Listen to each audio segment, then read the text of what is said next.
All right, right now I'm going to show you how to make an M puppet. Can you see the letter M right there? And you see how my hands fit in? And that's how I make him talk. So we're going to be using a lot of different paper sculpture techniques. To get started, you're going to need a glue stick, scissors, some scraps of colored paper, and a 9x12 piece of construction paper. The first thing I'm going to do is fold my M. So my paper is tall and I want to fold it into thirds, not half. Usually when you fold your paper, you're probably used to folding it all the way in half. This time what I want to do is I want to fold it so this section and this section look like they're about the same size. So it looks like I got pretty close, right? You see how that line is now down the middle? And when I fold this side over, well, okay, so you can tell I didn't quite make it, but that's okay because I'm going to show you how to hide this. So we're going to be making the letter M, but first we're going to fold it in half to make the letter V. Now remember the part that I told you I wanted to hide this line right here? That goes on the outside of the letter V because when I turn my V into an M, it's going to go on the inside and it'll pretty much get hidden. So now let me go ahead and fold the top half back. I'm always folding right up to the next fold. And I'm going to fold the other half back. And you know you've got it when you've got the letter M, or you might have the letter W.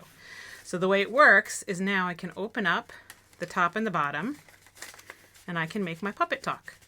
But, this poor guy, he needs some eyes, he needs some character. So folding was one of the first techniques that I was going to talk about. The next one is cutting. I want two eyes and I want them the same. So what I'm going to do is I'm actually going to fold my paper in half. So when I cut out whatever shape I want, I'm going to have two that are the same. Now I'm making a sculpture and I want things to stick up. I don't want these eyes to be flat. I want them to stick up. So what I'm going to do is I'm going to fold it into the letter L. That is another sculpture technique because now I have a tab to put my glue on. And when I glue these eyes on, they are going to stick up. So let me grab my glue and stick those on real quick.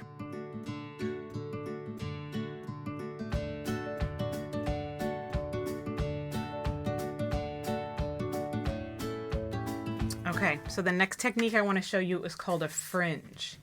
If you have a rectangle, or it could be any shape, and you cut some skinny lines next to each other,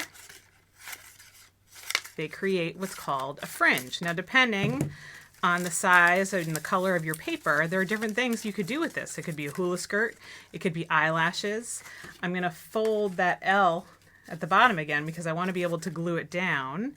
And it could be a nice little mohawk sticking up this way or sticking up this way. If I put it down this way, it could be a beard or, some kind of starting of a dress or a skirt. I think I'm going to make a mohawk, but I'm going to do another technique and I'm going to show you how to curl the paper. If you take a pencil and you roll it around your pencil, abracadabra, see how that makes a nice little curl? Now for this hairdo, I happen to know that I want them to curl in different directions. So give me a second, and I'm going to go and get all my hairstyling done.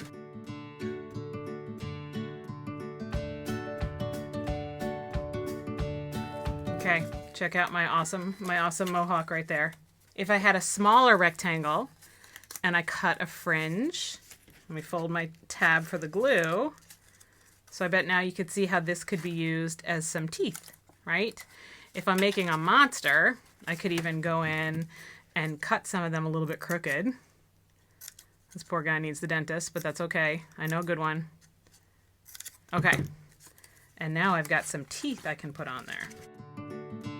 So we've done folding, we've done rolling, we've cut a fringe. What other things do we want to try?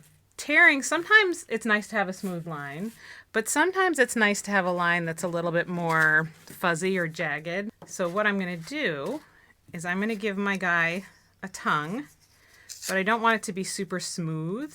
I'm actually going to tear the edge off this little scrap to make the edge of it a little bit fuzzy. Because your tongue's not super smooth. It's actually all kind of bumpy with taste buds and stuff. So here we go. There's my tongue. If I want to, I can use that curling technique again. He's got a nice little curly tongue. Let me stick that in his mouth. All right, so he still has a ways to go. He's got a space for his eyes, but he doesn't really have eyeballs yet. So once again, I'm going to fold my paper in half so I get two circles that are the same size.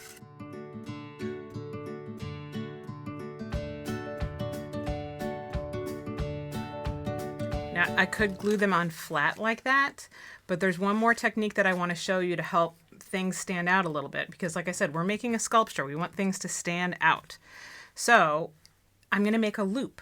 So I have a couple of leftover strips of construction paper. I'm going to glue them into a loop like this, and then one part of the eye gets glued to the front and the other part gets glued right there, and it's going to make me have some eyes that pop out. So let me get that done real quick.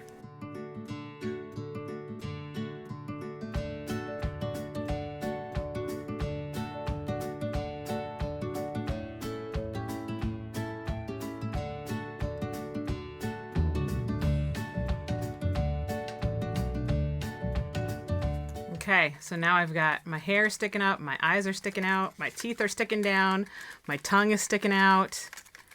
He's starting to have some real personality here. If I wanted, I could add some bottom teeth. I could add some lips. I could even add some clothes. So I hope you have some fun with this. I hope that you use a couple different paper sculpture techniques, and I hope you share your artwork because I love seeing what you come up with. All right, have fun.